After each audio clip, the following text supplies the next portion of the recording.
Hello guys, welcome back to my another crash course video. I hope you guys are fine. तो आज जो मेरा subject है वो है पॉलिटी। ठीक है, उसका जो चैप्टर है वो power sharing in a democracy, लोकतंत्र में सत्ता की साझेदारी। तो इसको ब्रीफ में थोड़ा हम बता देते हैं। इसमें हम पढ़ेंगे देश विदेश के डेमोक्रेसी के बारे में, और प्लस हम यहाँ पे पढ़ेंगे कि हमारा जो समाज है वो किस आधार पे बँटा हुआ है। ठीक है, तो हमारा जो समाज है वो धर्म के आधार पे, सबसे पहली बात धर्म के आधार पे बँटा हुआ है, जाति के आधार पे बँटा हुआ है, सोच के हिसाब से तो बँटा ही बँटा है। ठीक है, और यहाँ पे हम इसी के बारे में पढ़ेंगे कि कैसे, और हम ये भी देखेंगे कि हमारे यहाँ कैसे राजनीति होता है। ठीक है, इसके बारे में इस चैप्टर में हम पढ़ते हैं। ठीक है, और इसमें एक टर्म है सांप्रदायिक, जो कि आप मोस्ट ऑफ टाइम सुनते होंगे टीवी अखबारों में। तो ये हम सांप्रदायिक का थोड़ा-सा हम बता देते हैं सांप्रदायिक के बारे में। देखो यार, जहाँ धर्म की राजनीति होने लगती है ना, वहाँ सांप्रदायिकता क्या आने लगती है, बू आने लगती है। ठीक है, तो ये बहुत बार पूछा हुआ है क्वेश्चंस में। ठीक है, तो इसको आप लोग ध्यान में रखना। तो वीडियो में आगे बढ़ने से पहले I would like to request you कि मेरे चैनल को आप लोग सब्सक्राइब कर लें। फर्दर इन्फॉर्मेशन के लिए आप हमें इंस्टाग्राम और एफबी पे भी क्या कर सकते हैं, फॉलो कर सकते हैं। यहाँ पे हम जीके से रिलेटेड, इंग्लिश से रिलेटेड और मैथ से रिलेटेड अपडेट्स डालते रहते हैं। ठीक है, और बिहार बोर्ड और सीबीएसई बोर्ड से भी रिलेटेड अपडेट्स यहाँ पे हम डालते रहते हैं। तो मेरा मोटिव यहाँ पे हम क्लियर है कि पहले आपको क्या करना है, जैसे ही क्वेश्चन आएगा तो पहले आपको करना क्या है कि वीडियो को पॉज करना है, फिर अपना आंसर देना है, फिर मेरा आंसर सुनना है। तो चलो यार देखते हैं हमारा आंसर क्या है, हमारा क्वेश्चन। तो सबसे पहले जो हमारा जो क्वेश्चन है वो भारत में कहाँ औरतों के लिए आरक्षण की व्यवस्था की गई है, कहाँ पे की गया है? तो वो कहा किया गया पंचायती राज्य संस्थाएं में। ठीक है, दूसरा है कि बेल्जियम के किस शहर के स्कूलों में फ्रेंच बोलने पर रोक लगा दी गई थी। ठीक है, ये आपको मतलब मेन इंपॉर्टेंट है, वो है मर्च टेम। ठीक है, मर्च टेम में, ठीक है, एक जगह है। ठीक है, तीसरा है डरबन में नस्ल भेद विरोधी सम्मेलन कहाँ हुआ था। ठीक है, सॉरी कितना में हुआ था, तो ये आपको बताना है। यहाँ पे ये हुआ था 3C 2001 में। ठीक है, चौथा क्वेश्चन है अलग अलग भाषा बोलने वाले लोगों के आधार पर सामुदायिक सरकार का गठन करने का अधिकार किस देश के नागरिकों को दिया गया था, वो था कौन? आप लोग बढ़िया से बताओ। वो था बेल्जियम। ठीक है, तो वो बेल्जियम में था।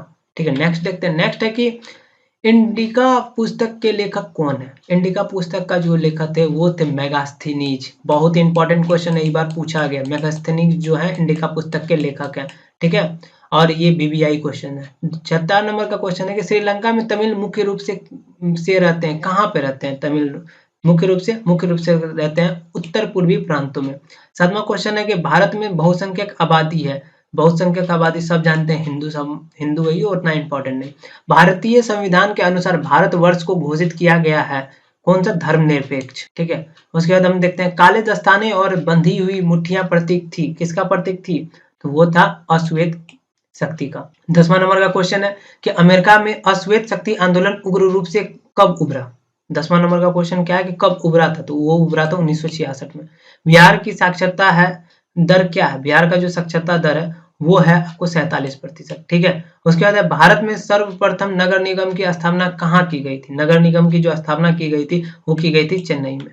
ठीक है, उसका 13वां नंबर का क्वेश्चन है कि सत्ता की साझेदारी की एक अनूठी एवं सर्वोत्तम प्रणाली किस देश में विकसित की गई है? तो किस देश में ऐसा किया गया था?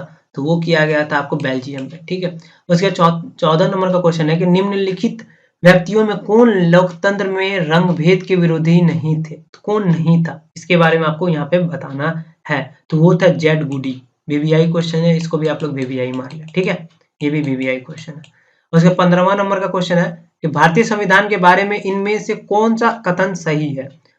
तो कौन सा कथन सही है? वो है आपको सी, कि सभी लोगों को कोई भी धर्म मानने की आजादी देता है। ठीक है, कोई भी धर्म आप मान सकते हैं। ठीक है, वो हमारा संविधान देता है हमें। ठीक है, तो 16 नंबर का क्या है? सत्ता में साझेदारी की प्रमुख कारण इनमें से कौन नहीं है? इनमें से कौन नहीं है आपको चुनना है। ठीक है, वो मेन इंपॉर्टेंट है। तो कौन नहीं है? तो वो है आपको सी, अधिक से अधिक लोगों तथा समूहों को सत्ता से जोड़ने के लिए। ठीक है, ये नहीं रहता है। दूसरा क्या है कि अमेरिका में चलाए गए नागरिक अधिकार आंदोलन का मुख्य उद्देश्य क्या है? तो मुख्य उद्देश्य क्या है इसका? तो 17 नंबर का ए है आंसर। ठीक है, नस्ल आधारित भेदभाव मिटाना। 18 नंबर का क्या है कि भारतीय वित्तीय राजधानी क्या कहलाती है? तो भारतीय मतलब कहाँ कहलाती है, यहाँ होना चाहिए कि क्या होता है वहां पे, तो इसके बारे में यहाँ पे होना चाहिए इसका आंसर। यहाँ पे ऐसा होना चाहिए कि किसको कहा जाता है। ठीक है, यहाँ लिखने में थोड़ा सा गड़बड़ हो गया। ठीक है, तो यहाँ पे मुंबई होगा। ठीक है, तो श्रीलंका में बहुसंख्यक समुदाय की भाषा क्या होती है, क्या है? तो श्रीलंका में बहुसंख्यक की भाषा क्या है? सिंहली। ठीक है। और इसके बाद 20वां नंबर का क्वेश्चन जो है 15वीं लोकसभा में महिला सदस्यों की कुल संख्या कितनी थी? ठीक है, तो वो थी आपको 59। तो याद रखिएगा यहाँ पे। तो ये उतना इम्पोर्टेंट चैप्टर नहीं है, ठीक है। इसमें बहुत कम ही मतलब क्वेश्चंस आता है, तो इसलिए हम लोगों ने बहुत कम ही इसमें मतलब क्वेश्चन दिया है, लेकिन जितना दिया है सब इम्पोर्टेंट है, ठीक है। इसको आप लोग कर लेना। तो मिलते हैं एक नेक्स्ट सब्जेक्ट और नेक्स्ट चैप्टर के साथ। तो आप लोगों को करना क्या है, इस चैप्टर को शेयर कर देना सभी दोस्तों के साथ।